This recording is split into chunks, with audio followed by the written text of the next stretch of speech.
Hola, buenas tardes. Les damos la bienvenida a este ciclo a todas las personas que se están conectando. Bueno, esta es una actividad que ha sido organizada por la carrera de Nutrición y Dietética de la Universidad Autónoma de Chile, sede Temuco, y lleva por nombre Ciclo de Charlas, Investigación en Alimentación y Nutrición, Ampliando Horizontes, y tiene por objetivo compartir con ustedes las últimas investigaciones que se han estado realizando en esta área. Bueno, antes de dar inicio a esta actividad, les comento un poco la modalidad. Les pido que en todo momento mantengan sus cámaras y sus micrófonos apagados. Si desean hacer alguna pregunta al expositor, la pueden realizar a través del chat. Estas van a ser compartidas al final de la exposición. También les comento que les compartiré un link con una breve encuesta que les pido que puedan contestar también al término de la actividad. Bueno, dicho esto entonces, presento a continuación a nuestro primer expositor. Él es el doctor Samuel Durán Agüero. Él es nutricionista por la Universidad de Concepción, es magíster y es doctor en nutrición y alimentos por la Universidad de Chile. Además de eso, él es docente e investigador de la Universidad San Sebastián y además es director del magíster en salud pública de la misma casa de estudio. Él nos va a presentar el tema obesidad y edulcorantes. Así que le damos la más cordial bienvenida y adelante, Samuel. Gracias por la invitación. A ver, ¿me avisa si se ve bien? Sí, Samuel, se ve bien. Bueno, gracias por la invitación. Para mí un gusto y un honor estar acá con ustedes. Yo partí mi mundo de investigación en la Universidad Autónoma de Santiago. Los primeros pasos de investigación fueron en la Autónoma de Santiago como por 4 o 5 años y mantengo una muy buena relación y todavía mantenemos investigaciones conjuntas con colegas de la Universidad Autónoma, pero no del sur. Así que nunca me invitaron a Temuco. Así que ahora es primera vez que puedo estar aquí compartiendo con las colegas del sur. Y dicho esto, voy a partir con el tema de edulcorantes no calóricos y obesidad. Es un tema bien entretenido, bien polémico, porque yo creo que los edulcorantes se han transformado este último tiempo en uno de los componentes de la alimentación que más amigos y enemigos tiene. Se ha polarizado el tema, no existe, yo creo que no está existiendo gente que esté quedando en el medio en este tema, o lo ama o lo odia. Entonces yo les quiero mostrar cuál es la evidencia con respecto a este tema. Si alguien los ama, qué bien; si alguien los odia, también qué bien. Pero no creo que les vaya a cambiar mucho las posturas, pero por lo menos les voy a pedir que abran la mente a la evidencia. Bueno, tenemos un problema a nivel global, que es la globoobesidad, ¿cierto? Que ha llevado a que muchos países, especialmente en nuestro continente, lidere los temas de sobrepeso y obesidad a nivel mundial. En los últimos 25 años, muchos países latinoamericanos han duplicado, triplicado o cuadruplicado la prevalencia de obesidad. Bueno, Chile es el país con mayor obesidad de la OCDE, que son los países más ricos del mundo, pero a nivel global no es el país más obeso. Y por otra parte, uno de los factores que podría estar incidiendo en el incremento de obesidad a nivel global es el exceso de consumo de azúcar. Exceso, porque no es que el azúcar pueda provocar obesidad por sí sola. Si uno piensa en la recomendación del 5% según la OMS, son 25 gramos diarios para 2.000 calorías, o el 10% son 50 gramos diarios por el 10%. Sin embargo, según el estudio ELANS, que evaluó las ingestas de alimentos a nivel latinoamericano, estamos consumiendo cerca de más de 100 gramos de azúcar diario. Acá, curiosamente, Chile aparece con menos de 100 gramos, aparece que es el país que menos consume azúcar a nivel continental. Sin embargo, los datos de Euromonitor nos dicen bastante contrario. Nos aparece, según Euromonitor, que somos el segundo país después de Polonia en el consumo de azúcar, con 142 gramos. O sea, el estudio Lance nos habla de unos 88 gramos, Euromonitor nos habla de 142 gramos. Así que probablemente a los chilenos se les olvida contar más o menos 60 gramos de azúcar que están comiendo y que no lo tienen en su cabeza. Ahora, ¿cómo se clasifican los edulcorantes? Primero, la gran clasificación es calóricos y no calóricos. Entre los calóricos están los naturales y artificiales, y entre los naturales tenemos, por ejemplo, azúcares como la sacarosa, la glucosa, dextrosa, fructosa, maltosa, galactosa, tagatosa. Y también tenemos, por ejemplo, los calóricos artificiales como azúcares modificados, alcoholes de azúcar como el sorbitol, manitol, xilitol, lactitol, glicerol, que están bastante de moda ahora, y azúcares modificados como el jarabe de maíz alto en fructosa, que lo podemos encontrar en algunos jugos. En general en Chile no se ocupa mucho, pero muchos productos importados que son jugos vienen de Estados Unidos, productos de Estados Unidos, se ocupa mucho el maíz alto en fructosa porque ellos no producen azúcar ni de remolacha ni azúcar de caña. Y lo que me invitaron a hablar hoy día de edulcorantes no calóricos, que se subdividen en naturales y artificiales. Naturales tenemos, por ejemplo, la fruta del luanjó, fruta del monje, stevia, taumatina y braseína. Y entre los artificiales tenemos el aspartamo, sucralosa, sacarina, ciclamato, ácido de potasio principalmente. Ahora, ¿cómo se definen los edulcorantes no calóricos? Son aditivos alimentarios que se utilizan para endulzar sin aportar calorías. Esa es su definición, ¿ya? No están creados para bajar de peso, no están creados para el control de la glicemia, no es un medicamento, no es como uno podría decir que el consumo de edulcorante va a reducir el peso, como podría ser un medicamento que inhibe el apetito a nivel cerebral o inhibe la absorción de grasa o carbohidratos a nivel intestinal. Lo único que hace este aditivo es reemplazar el azúcar, ¿cierto? Mantiene el sabor dulce, pero sin aportar calorías.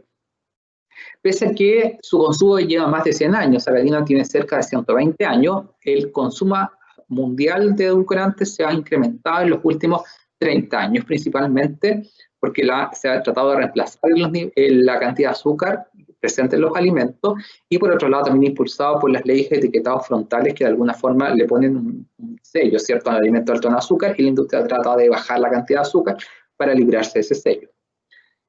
Aunque no es un edulcorante no calórico, siempre voy a poner tagatosa acá porque siempre lo van a preguntar. ¿Ya? La tagatosa es un isómero de fructosa que aproximadamente 90% más dulce que la sacarosa. Como no es tan dulce, se mezcla generalmente con sucralosa para darle un sabor, un dulzor mayor. Es una exosa natural que se desarrolla como sustituto de azúcar bajo en calorías. El 20% se metaboliza por completo y principalmente en hígado, el resto se elimina por las deposiciones. Es designado como GRAS, eso significa por la FDA, que eso quiere decir seguro, y por la Unión Europea lo tiene como nuevo ingrediente alimentario sin restricción en la cantidad que se utiliza. Ahora, lo que se ha visto en el caso de tagatosa, que aporta aproximadamente 1,5 calorías por gramo, por eso es un edulcorante calórico, es menos calórico que el azúcar, que son 4 calorías por gramo, pero sí aporta cierta cantidad de calorías, y podría tener un efecto bien terapéutico y interesante, porque compite con glucosa a nivel intestinal, por lo tanto podría reducir la absorción de glucosa, y a nivel hepático inhibe el paso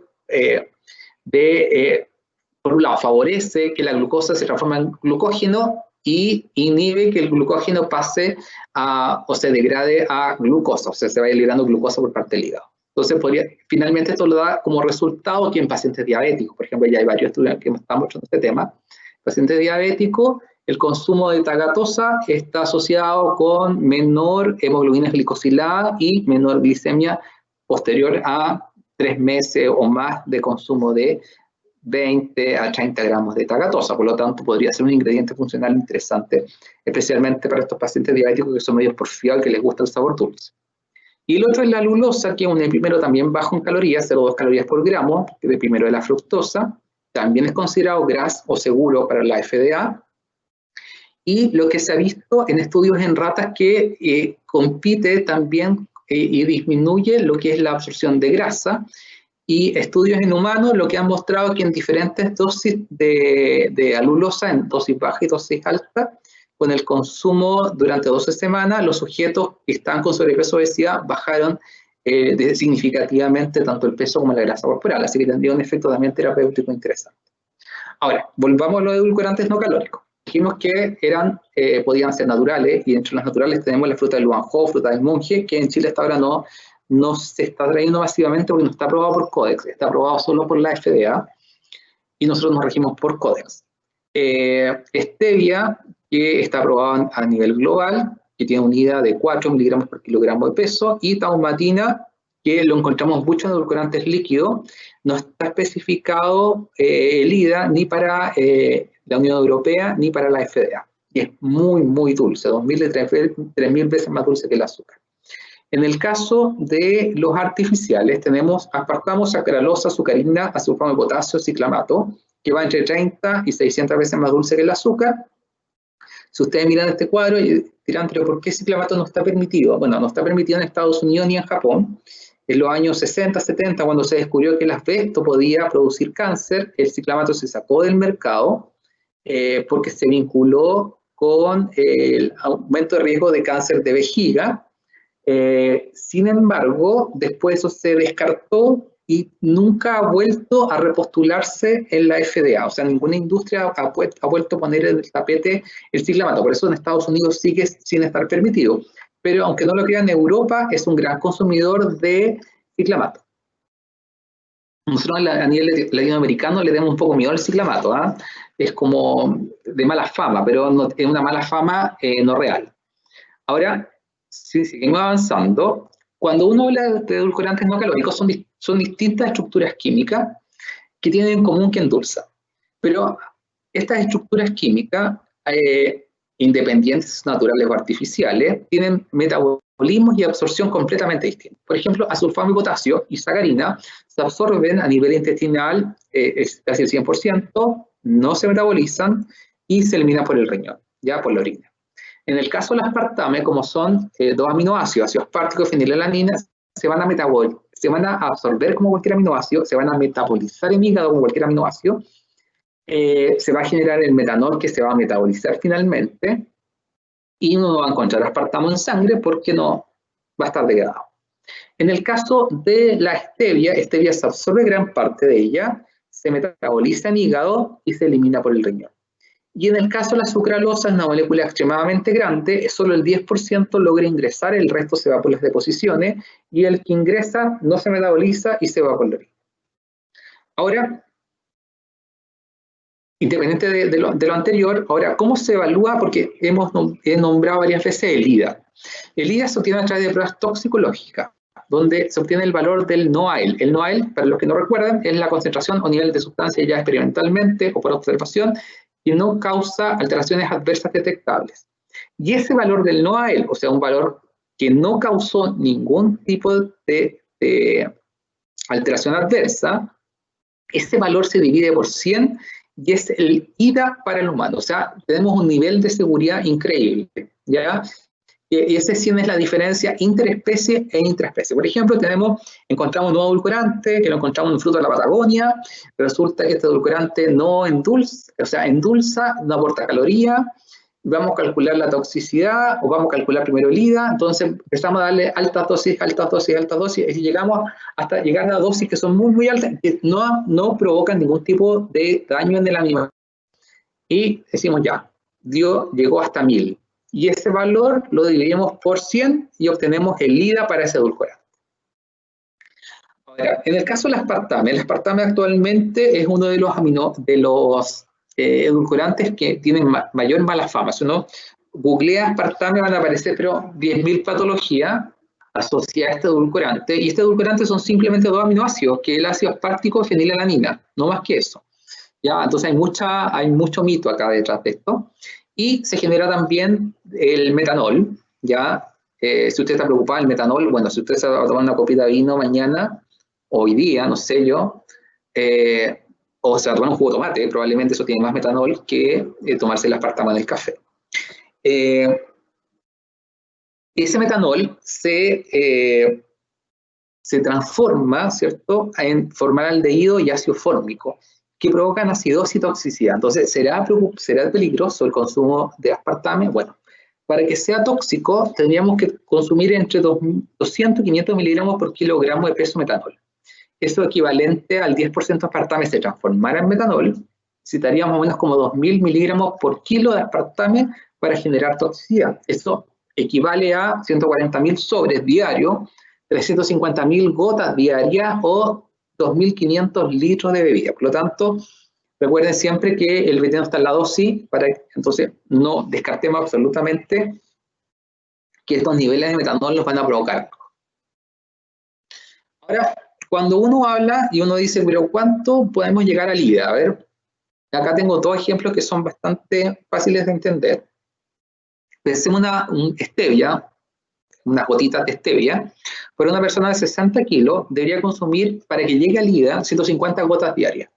O sea, tendría que tomarse, no sé, 10 cafés con, no sé, con 15 gotas, o 5 cafés con 30 gotas, es difícil, ¿no? En el caso de sucralosa, como el IDA, si ustedes se fijan, es más alto, es 15, hay que stevia era 4, para 60 kilos tendría que tomarse 500 gotas, ¿ya? Entonces, sí, quizá 15 cafés o 5 cafés con 30 gotas era factible de llegar. En el caso sucralosa es imposible, ¿ya? Es imposible. En el caso de los sobres, por ejemplo, un niño de 22 kilos, tendría que consumir 68 sobres de sucralosa, 26 sobres de aspartamo o 10 sobres de stevia. Y en el caso del adulto, 204 sobres de sucralosa, 78 aspartame y 30 sobres de stevia. Quizá ustedes dirán, bueno, es factible. ¿Qué pasa si yo llego a esos valores? No va a pasar nada. Porque el IDA es un nivel de seguridad. Si yo, por ABC motivo, me tomo un frasco de edulcorante durante el día y paso 2 o 3 veces el IDA y me tomo ese frasco semanal, no va a pasar absolutamente nada, porque es un nivel de seguridad, ¿ya? Inclusive yo puedo consumir todos los días de mi vida el IDA y tampoco va a pasar nada. Así que no es que yo pase el IDA y tengo que ir corriendo a la clínica, ¿ya? Lo que sí, por supuesto, no es lógico por ningún caso pasar el IDA, porque significa estar agregándole edulcorante a un café de forma extraordinariamente grotesca, o por supuesto que eso no se lo va a recomendar nadie. Ahora, nosotros partimos en 2012 aproximadamente con los primeros estudios, porque en ese momento no había nada descrito, solo un estudio en Argentina, recuerdo. Este fue un segundo estudio que hicimos en 2014, una muestra más grande, de más de 1000 y tantos niños de Santiago y la quinta región, y lo que encontramos es que no hubo asociación entre la ingesta y el estado nutricional, porque ya era un tema en ese momento, y el 96% de los niños consumía edulcorantes en forma semanal. Entonces, eso es un dato interesante, porque edulcorante en Chile hemos consumido y estamos consumiendo hace bastante rato. Posteriormente hemos hecho varios estudios. Este fue un multicéntrico, publicamos 3 o 4 estudios a través de este multicéntrico, pero les quiero mostrar este dato que tiene que ver con el consumo de bebidas dietéticas. Si uno compara, este fue el año 2015, o sea, probablemente fue hecho el 2014, Chile lidera de forma impresionante el consumo de edulcorantes no calóricos asociados a bebidas dietéticas en comparación con Perú, con Panamá o con Guatemala, ¿ya? Eso nos habla del alto consumo que nosotros teníamos de base, antes de la ley de etiquetado frontal. También hemos hecho, aparte, estudios con stevia, y en ese momento stevia estaba concentrado en gota, actualmente stevia está concentrado en lácteo, y nuestros datos no mostraron asociaciones con estado nutricional de forma negativa, sino que todo lo contrario, asociado a buen estado nutricional. Sí, un consumo bastante masivo. Ahora, stevia tiene un tema actualmente, que como es de origen natural, la gente tiende, y la industria también lo vende, como que fuese un producto mejor que los otros, pero desde el punto de vista de la seguridad, todos pasan por las mismas reglas, por los mismos análisis. O sea, desde el punto de vista de la seguridad, desde el punto de vista de Codex, todo edulcorante que se aprueba y que está en el mercado ha pasado por las mismas evaluaciones. Entonces, no es mejor stevia que ciclamato, ¿ya? No es mejor stevia que sucralosa y no es mejor aspartamo que acesulfán potasio. Ahora, ¿qué ha pasado posterior a la ley de etiquetado frontal? Hemos visto que se ha incrementado el consumo de productos con edulcorantes. Si uno va al supermercado, por ejemplo, va a los lácteos, el 59%, el 90 y tanto por ciento de las leches con sabor está con edulcorante, o sea, casi el 100%, prácticamente el yogur, el 60%, postres de leche, el 70%. O sea, lo que es lácteo, el grupo de lácteos, 67% de los lácteos en Chile están con edulcorantes no calóricos, por supuesto aquí afuera el queso, ¿cierto? Y el quesillo.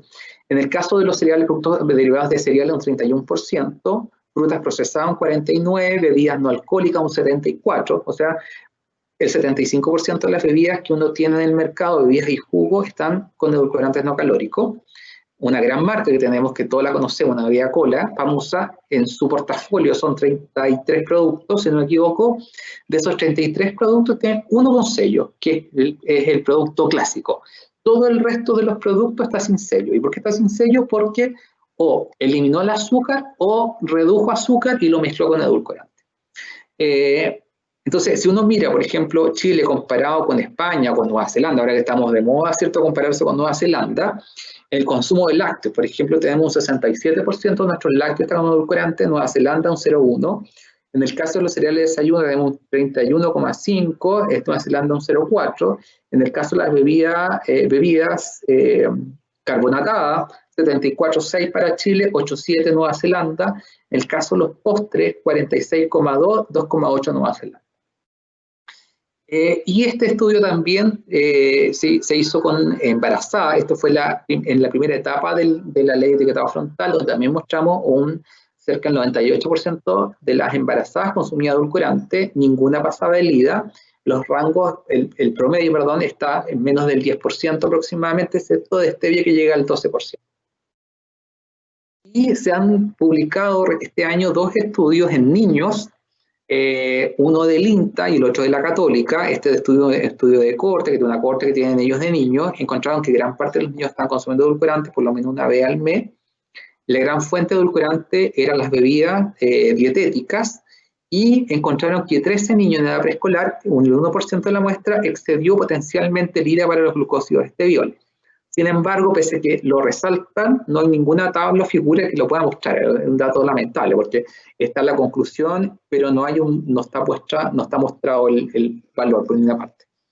Y el segundo estudio, que fue la competencia de la Católica, hizo un estudio, esto fue con niños de distintos niveles socioeconómicos. En el anterior es medio, bajo, bajo, acá es medio y alto, medio, bajo, perdón, y no encontró que ningún niño pasara las IDA para ningún edulcorante. Sí, también, obviamente, el consumo era bastante masivo. Ahora, con respecto a los estudios de cohorte, ¿qué nos están diciendo? Bueno, los estudios de Mazafarian para Estados Unidos nos han mostrado, miremos la parte de abajo de la imagen, que en el caso de las bebidas azucaradas y los jugos de fruta están asociados a mayor peso corporal. En cambio, las bebidas cero o bebidas sin azúcar, que es la última imagen, está asociado a menor peso corporal. Ahora, hay que decir también que estudios en niños han mostrado que los niños que consumen bebidas o edulcorantes más bebidas azucaradas toman más azúcar que los que están tomando solo bebidas azucaradas sin edulcorantes, o los que consumen solo edulcorantes. O sea, parece que hay un tema también con cómo estamos consumiendo los edulcorantes o con qué estamos consumiendo los edulcorantes. Ahora, se ha propuesto, porque si uno mira en prensa, aparece que los edulcorantes están incrementando, y los estudios de cohorte están mostrando, que son estudios observacionales, longitudinales, prospectivos generalmente, está mostrando que el consumo de edulcorantes se asocia a mayor riesgo de obesidad y, por supuesto, asociado a otra enfermedad asociada a obesidad. Y se han propuesto algunas hipótesis de por qué los edulcorantes podrían estar incrementando el riesgo de obesidad. Uno es capacitación del paladar, activación de sistemas de recompensa, respuesta de péptidos intestinales, efectos nutritivos y osmóticos, estimulación de fase cefálica, uso informado que conduce a una sobrecompensación. Por ejemplo, yo sé que me estoy consumiendo un pastel que trae stevia, entonces me pido un corte familiar, ¿cierto?, el doble del pastel porque tiene edulcorante, por lo tanto tiene menos calorías. Palatabilidad y pérdida de fidelidad de señal. Esas son las propuestas de los mecanismos que podrían de alguna forma estar favoreciendo el desarrollo de obesidad con el consumo de edulcorante. Y esto es lo que les estoy mostrando, son los estudios observacionales que están mostrando estas correlaciones o estas asociaciones, más que una correlación, ¿cierto?, con este incremento. Y por supuesto, si están mostrando asociaciones con mayor riesgo de obesidad, obvio, con mayor riesgo de enfermedades cardiovasculares, diabetes, trastorno aparato-licomotor, y probablemente lo van a vincular también con algunos tipos de cáncer. Así que no se extrañen cuando aparezca un estudio de corte que diga que el consumo de edulcorante está asociado a cáncer A, B, C o D, porque básicamente tenemos de base la obesidad. Ahora, es muy importante tener en cuenta que estos metaanálisis no son metaanálisis de estudios clínicos que están en la parte superior de la pirámide de evidencia, sino que son metaanálisis de estudios observacionales, por lo que tienen prácticamente las mismas limitaciones encontradas en los estudios primarios que los originaron. No se puede hablar de causalidad, solo se puede hablar de asociación. Ahora, el gran problema de los estudios observacionales de cohorte es la posible causalidad reversa. Todos los estudios de cohorte que están evaluando edulcorantes y que están asociando con obesidad, si uno va a las limitaciones del estudio, los autores mencionan que posiblemente estos datos están asociados a causalidad reversa. Ellos no lo pueden dilucidar, pero así lo creen, porque, por ejemplo, los estudios de cohorte son estudios de seguimiento de 10 años, 15 años, 20 años. Si alguien parte a los 18 años, por ejemplo, probablemente, o el público presente recuerden cuánto pesaban a los 18 años y recuerden cuánto pesan ahora. Probablemente hay más 5, más 10, más 15, no sé, ¿no? ¿Ya? Entonces hay un tema de incremento de peso. Probablemente a los 18 años usted comía sapo y culebra y no engordaba. A los 30 años uno tiene que empezar a cuidarse, ¿cierto? Que ya no es lo mismo, uno, ¿cierto? Toma agua y engorda. Entonces, probablemente la dieta cambió. Entonces, antes comía mucho azúcar, después cambió edulcorante, fue a médico, fue nutricionista, cambió la dieta, dejó de tomar bebidas con azúcar, empezó a tomar bebidas con edulcorante. Y resulta que estos estudios hacen la encuesta al inicio y al final, muchas veces. Entonces, al inicio le hicieron la encuesta, al final le hicieron la encuesta, después de 10 años, y al inicio pesaba 50 y al final pesaba 60. Al inicio consumía azúcar, al final consumía edulcorante. Porque hubo un paso intermedio, ¿cierto?, que fue cambiar la dieta. Entonces, eso genera que cuando se generan los OR, los RR, los OR, generalmente estos OR muestran asociaciones como que el edulcorante incrementa el riesgo o está asociado a mayor riesgo de obesidad. Entonces, eso genera una confusión residual importante. O también pasa que las personas que están en el proceso o que parten con diabetes o que parten con obesidad probablemente sean personas que tienen mayor peso inicial y además consumen más edulcorantes, entre comillas, para reducir la cantidad de ingesta calórica, y eso genera que se ensucie el valor final porque está mostrando que los edulcorantes están asociados a mayor peso, y no es que el edulcorante lleva al mayor consumo, sino que la población que partió no era la más sana. Entonces hay que tener un poco de cuidado en ese tema.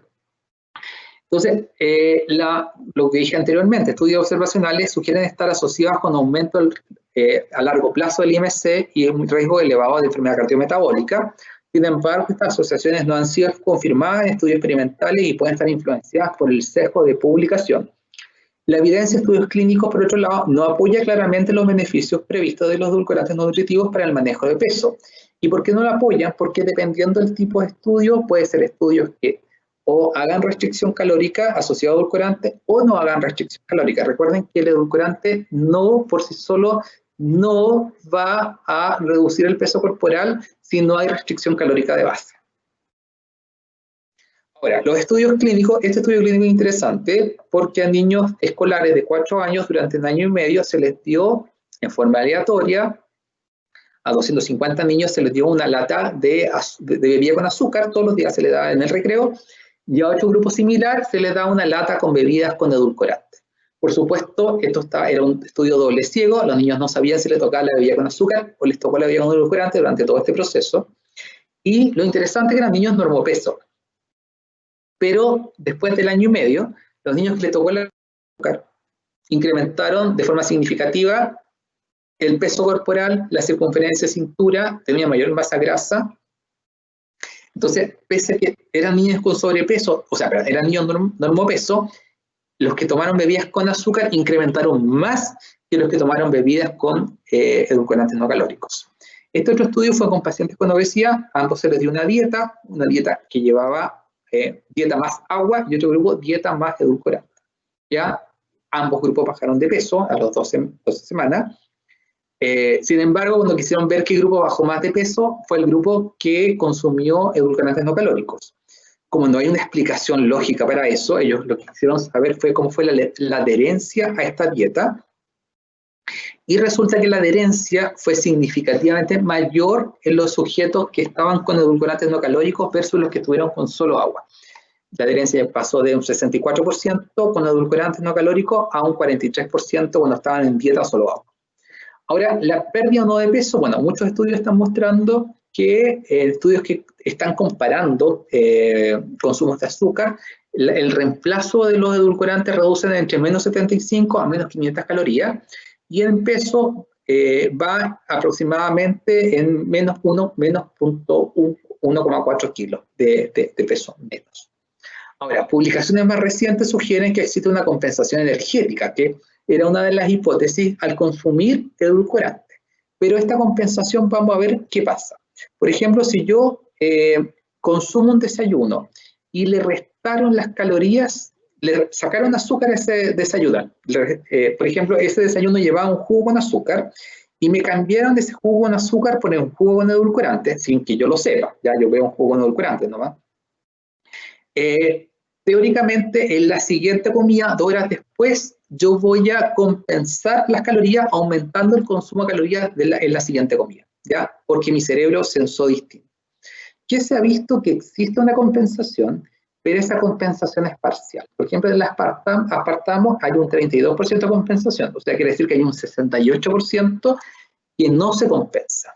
En el caso de los niños, la compensación es más alta, llega al 70%, pero si uno quiere mirar desde el punto de vista positivo, hay un 30% de calorías que no se compensa, y en el caso del adulto hay un 57% de calorías que no se compensa. O sea, la compensación energética existe, pero es solo una compensación parcial. El reemplazo de alimentos y bebidas endulzados con azúcar por aquellos endulzados con edulcorantes conduce a una reducción neta de calorías.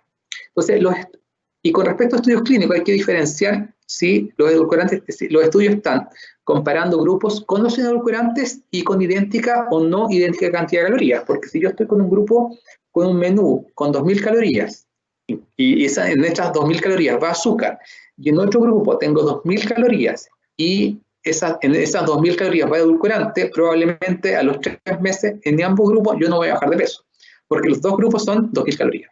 En cambio, si en este grupo tengo 2.000 calorías, que incluye azúcar, y en el otro grupo le resto las calorías porque eliminé el azúcar y le agregué edulcorantes de reemplazo, probablemente ahí sí va a haber una baja de peso. Entonces también hay que tomar en cuenta cuando los estudios son o idéntica cantidad de calorías o el grupo que está con edulcorantes se le rebajó la cantidad de calorías porque hubo reemplazo de las calorías de azúcar del otro lado. Ahora, estudios en roedores han mostrado que la mayoría de los estudios está mostrando no aumento o pérdida del peso corporal. Esta revisión en niños que es bien interesante, que se veía en 3 partes. La primera parte en estudios observacionales con respecto al peso corporal. La segunda parte estudios observacionales, pero de corte, son observacionales transversales. Y la tercera parte estudios clínicos. Y voy a mostrar un poquito que los resultados son bastante antagónicos. En estudios observacionales, pero transversales, o sea, la foto, 4 de 5 estudios están mostrando que hay una asociación del consumo de edulcorantes con mayor peso corporal. Y 1 muestra no asociación. En estudios de cohorte, que son estudios observacionales de seguimiento, 3 muestran aumento de peso y 2 muestran mantención o no asociación. Y en el caso de los estudios clínicos, 3 muestran disminución de peso, 1 aumento de peso y 1 mantención. Con respecto al apetito, 3 muestran disminución de apetito, 2 mantención de apetito y 1 aumento de apetito. Y con respecto a factores de riesgo cardiometabólico, 1 muestra sin asociación.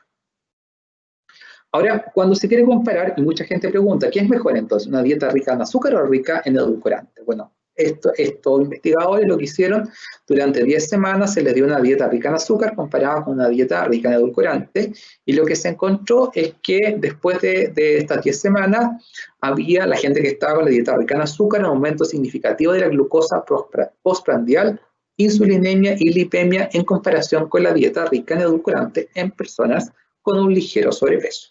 Así que es mejor edulcorante que azúcar, claramente.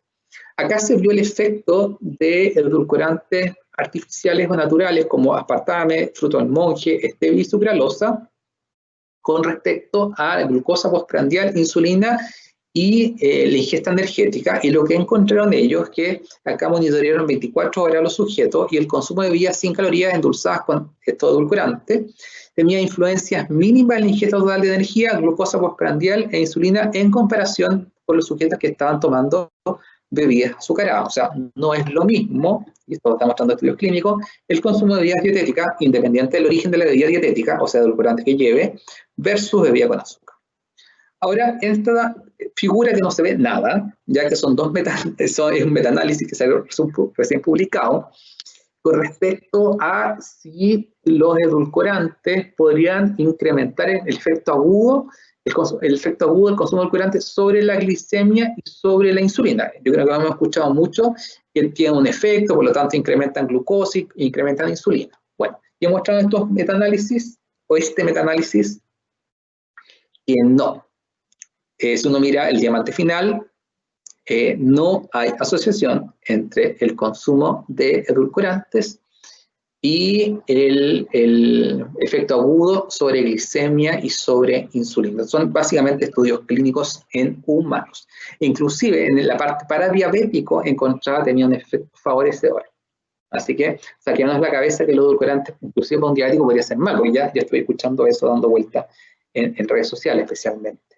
¿Tendrá un efecto a nivel cerebral los edulcorantes igual que el azúcar? Bueno, ellos trataron de responder esta pregunta y les dieron a sujetos unas bebidas que contenían glucosa, fructosa, sucralosa y alulosa. Entonces, estas personas se tomaban este jugo e inmediatamente le hacían una resonancia para ver qué neuronas se encendían y cuáles se apagaban. Lo que encontraron era que la respuesta de sucralosa y de alulosa era completamente distinta a las respuestas de glucosa y fructosa. O sea, pues podía tener un efecto, o sea, glucosa y fructosa pueden tener un efecto importante en el comportamiento de la alimentación, como en la saciedad y aspectos gratificantes, que los edulcorantes no lo tienen.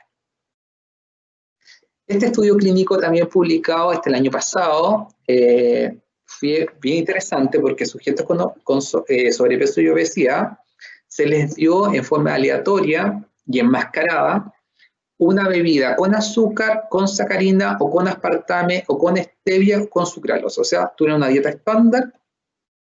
Ellos solamente tuvieron la opción de elegir el sabor de la bebida. Entonces, durante aproximadamente 12 semanas, ellos todos los días se tomaban aprox 1,5 litros de esta bebida. Y después los evaluaron. El grupo que más ganó peso fue el grupo con azúcar, después vino el grupo con sacarina, aspartame, stevia, y el grupo que bajó de peso fue sucralosa. ¿Ya? Lo que concluyen los investigadores es que el consumo de sacarosa y sacarina aumenta significativamente el peso corporal en comparación con aspartamo, stevia y sucralosa, mientras que el cambio de peso fue direccionalmente negativo y menor para la sucralosa en comparación con consumo de sacarina, aspartamo y stevia. Entonces, ellos concluyen que los edulcorantes deben clasificarse como entidades distintas debido a sus diferentes efectos sobre el peso corporal. Yo creo que está súper interesante este estudio para que se pueda replicar y ver si en otras poblaciones ocurre exactamente lo mismo. Con respecto a la microbiota, que es un temazo, este es el primer gran estudio publicado en 2014, donde a 7 sujetos se le dio unidad de sacarina. Primero fue en ratones axénicos, después fue en humanos, y por una semana le dieron sacarina en muy altas dosis, y lo que se vio fue un cambio importante en la microbiota intestinal, pero en 5 de los 8 sujetos, ¿ya? Los otros quedaron absolutamente sin problema. Ahora, después de esto se generó toda una controversia y la gente habla que primero que nada hay que mirar el título, dice edulcorantes artificiales, que se evaluó solo sacarina, así que acá hay publicidad engañosa. Se han hecho varios estudios, se han hecho varias revisiones con respecto a este tema, cuáles podrían de alguna forma afectar o no la microbiota intestinal. Yo les sugiero revisar esta revisión que fue publicada este año. No, esta fue publicada este año, esta fue publicada el año pasado, donde la del año pasado, y son hechos por la misma persona, que es el Julio Plaza, que es un bioquímico chileno que trabaja en la Universidad de Granada, y los resultados son bien interesantes, porque hasta ahora lo que se ha visto es que solo sacarina, sucralosa y stevia cambian la composición de la microbiota intestinal. Ahora, el hecho de cambiar la microbiota, la composición de la microbiota, ¿es malo? No se sabe, ¿ya? Porque solamente se puede hablar de que cambia, ¿ya? No se puede decir que es bueno o que es malo, ¿ya? Me ha tocado varios congresos compartir con él, hemos discutido bastante este tema, y lo que se discute acá mucho es que muchos de los estudios están ocupando, por ejemplo, sucralosa en sobre, ¿ya? Y el sobre de sucralosa o los sobrecitos de edulcorante traen maltodextrina. Entonces sabemos que es un carbohidrato, que es un almidón cortito, ¿cierto? Y que no se sabe si es el edulcorante o es la maltodextrina la que podría generar el cambio también. Ahora, este segundo también se los recomiendo que ustedes lo puedan leer, se puede descargar directamente de PubMed, porque Nutrients es una revista de Open Access, muestra la plausibilidad biológica. Y acá aquí hay una cosa interesante, porque si ustedes recuerdan, cuando nosotros partimos con la presentación, en el caso de sacarina y azulfamo de potasio, ellos se absorben a nivel intestino delgado. Por lo tanto, la posibilidad de llegar a tener contacto con microbiota es nulo. Ahora, ¿cómo se logró en el estudio de Suez del 2014 que esa ida de sacarina llegara a microbiota? Porque obviamente se le dan en pastilla, en cápsula, ¿ya? Pero no por dieta. Ahora, quizá de forma, recuerden que la sucralosa, el 90% no se absorbe. Entonces, podría sucralosa tener un contacto con microbiota, pero la sucralosa se ha evaluado que sale inerte, por lo tanto, se estaría como descartando el efecto importante. En el caso del aspartame, como se absorbe como aminoácido, tampoco aspartame va a tener contacto directo con la microbiota. Stevia sí podría tener un contacto directo con microbiota porque parte se absorbe, pero otra parte se va a través de las deposiciones, por lo tanto va a pasar por intestino grueso y por colon, principalmente. Aunque generalmente nos referimos a los edulcorantes como si fuese una sola molécula, es bien sabido que no comparten sus perfiles de absorción, distribución, metabolismo y excreción.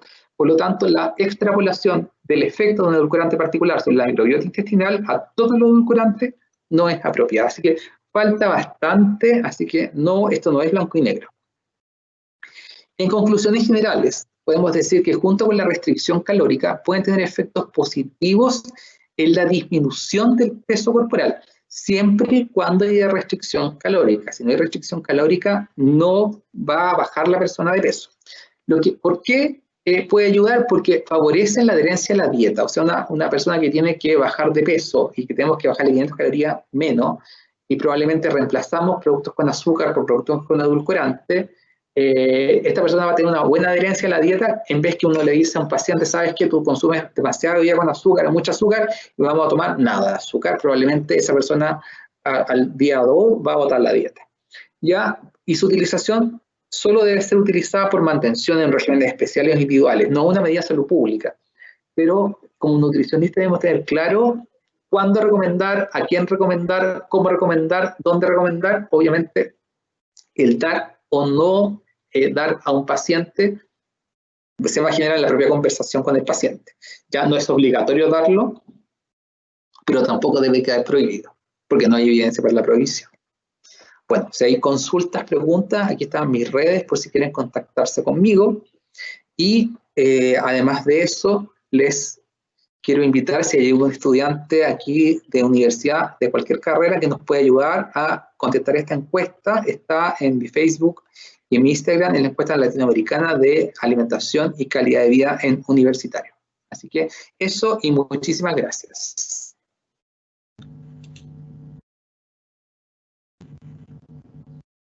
Gracias, Samuel, por tu presentación. Gracias, Samuel, por tu presentación, muy interesante. Antes de empezar con las preguntas, les recuerdo que por favor puedan contestar la encuesta antes que se retiren. Si desean preguntarle, ¿cierto?, a nuestro expositor, aprovechen de hacer las preguntas, ya que tenemos aquí a un experto en el tema. Así que dejo abierto acá para ver si surge alguna pregunta. Bueno, yo por mientras te aprovecho de comentar que en realidad este es un tema bien controversial, ¿cierto? Porque por lo visto hay bastante ruido en torno a los edulcorantes, hay mucho mito también, y por lo que tú nos mostrabas, en realidad cuando nosotros leemos algo al respecto, inclusive, aun si es literatura científica, también tenemos que ser bastante criteriosos de qué tipo de estudio es qué tipo de diseño, ¿cierto?, es ese estudio.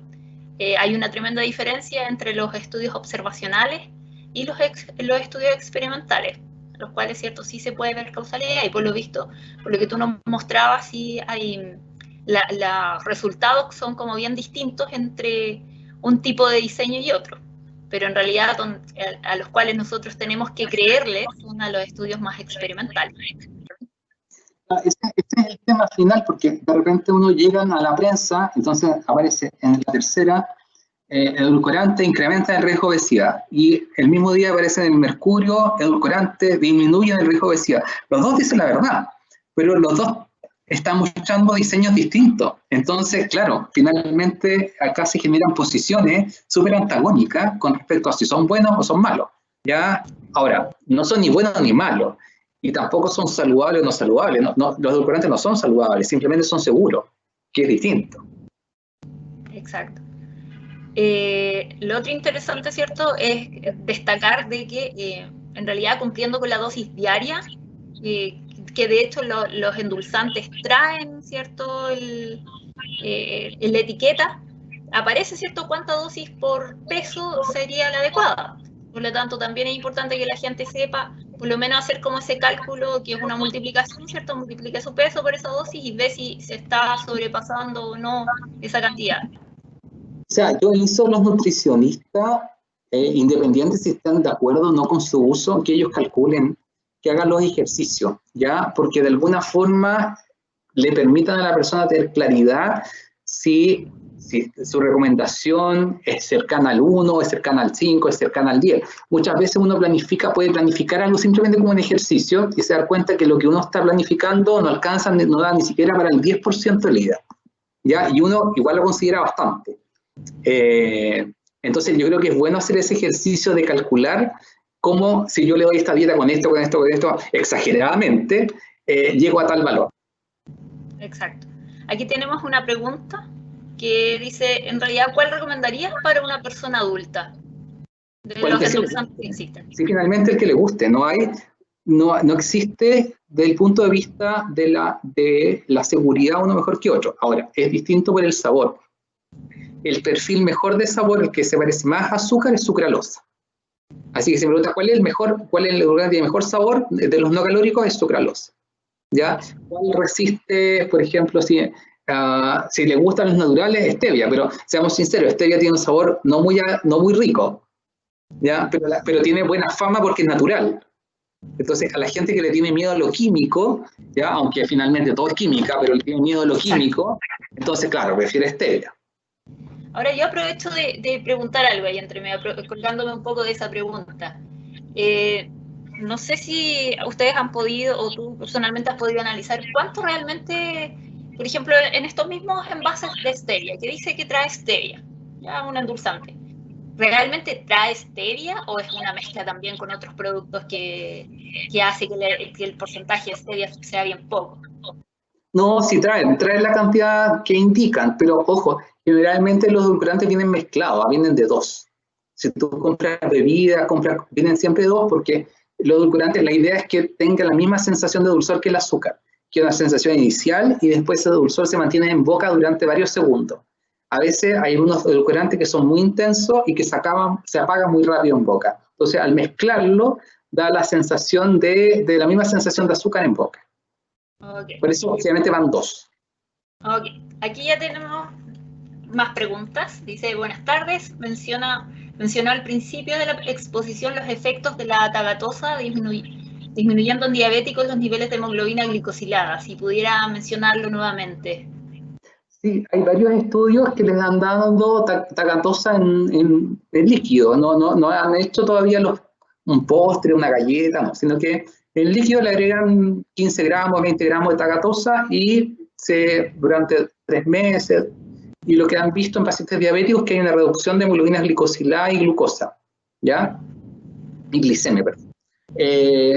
Así que es bien interesante. La lata es que tagatosa es cara, entonces no es como una medida que uno pueda indicar en el CESFAN a todo el mundo, sino que tiene que ser una medida quizá una recomendación más particular.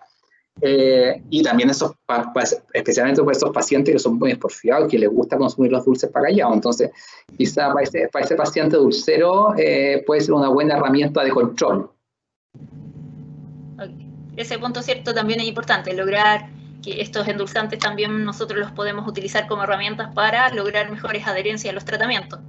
Exacto, porque si finalmente, a ver, a nosotros mismos, partimos la dieta el lunes y a las 10 de la mañana ya queremos comer algo dulce. Entonces, si no tenemos nada a la mano, porque además somos sociedades que nos gustan los dulces. Si no nos gustaran los dulces, no pasaría nada, no sería tema.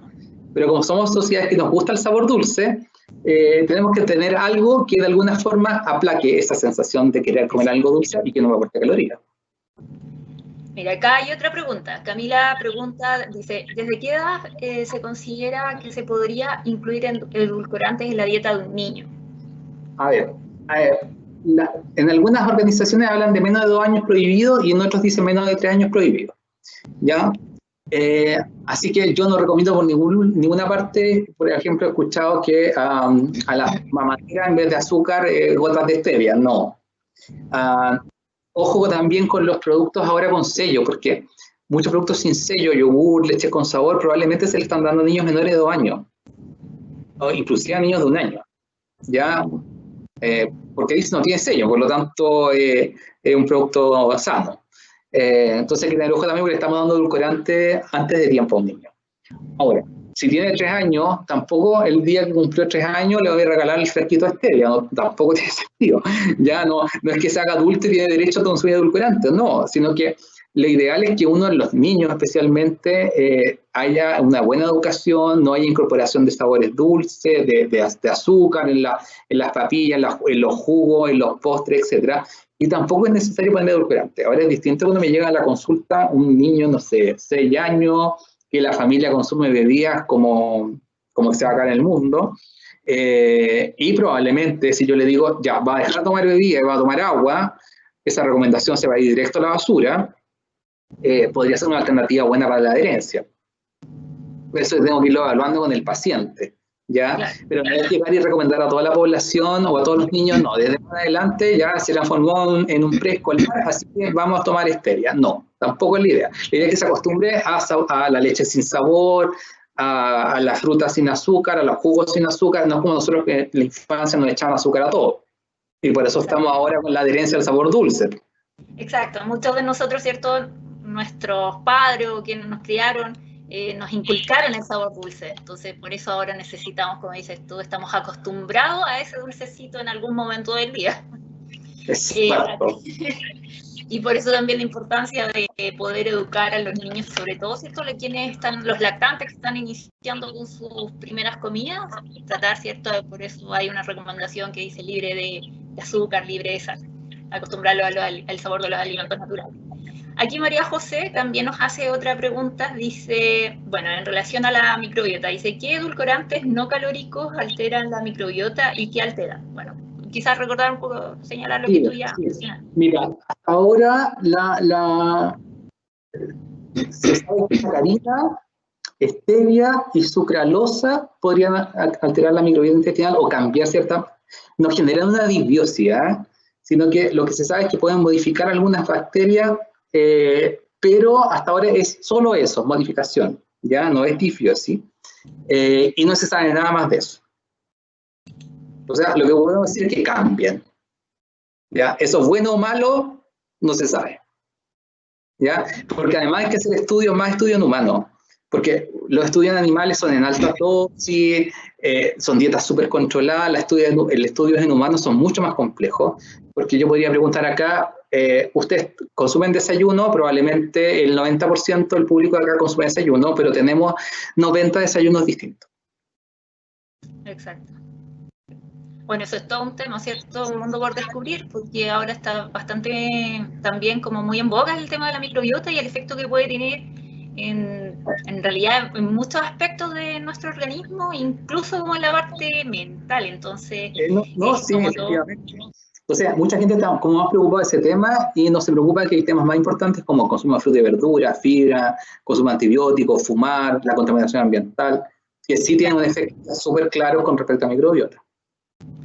Ya, mira, acá tenemos otra pregunta. Dice una persona anónima que le quedó una duda respecto a cuál recomendaba más para una persona diabética, que tenía una característica diferente. ¿No será la tagatosa? ¿Alguno de ellos? De uno de los estudios que mencionaste. Podría ser la tagatosa por el tema de la reducción de glicemia y hemoglobina glicosilada. Pero en los estudios que han mostrado, por ejemplo, efectos sobre la glicemia aguda, insulina aguda post ingesta, independiente del edulcorante, se ha visto efectos beneficiosos.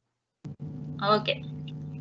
También tenemos una pregunta de Javiera, que dice, ¿por qué los médicos para pacientes con resistencia a la insulina y con diabetes recomiendan stevia por sobre sucralosa? No sé si tú has escuchado algo. Es un tema de marketing. O sea, es un tema de marketing. Y eso lo vemos también entre los nutricionistas, que dicen, este sí, este no. O sea, las aprobaciones son para todos. O sea, yo podría decir, en este momento ciclamato tiene la misma seguridad que stevia. Claro. Eso también, cierto, es un punto bien importante que mencionabas tú, de que hoy en día todos los que se vendan acá ya han pasado por un control de seguridad. En el fondo tienen los mismos niveles de seguridad. Exactamente. Y lo otro que también la misma industria es culpable, porque dice, libre de, o viene con stevia, no trae los artificiales de la otra marca. Entonces también se genera, la misma industria de alguna forma ataca la competencia y el consumidor también se siente engañado, o es engañado. Clau tiene una pregunta acerca del formato. ¿Cuál recomendarían más? ¿El formato del edulcorante? ¿En polvo o líquido? No, no es lo mismo. No es lo mismo. Ya. A gusto personal. A ver si le acomoda, ¿no?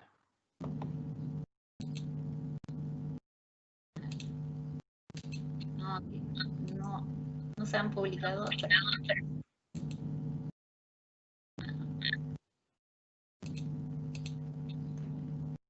Eso. No tenemos más preguntas por ahora.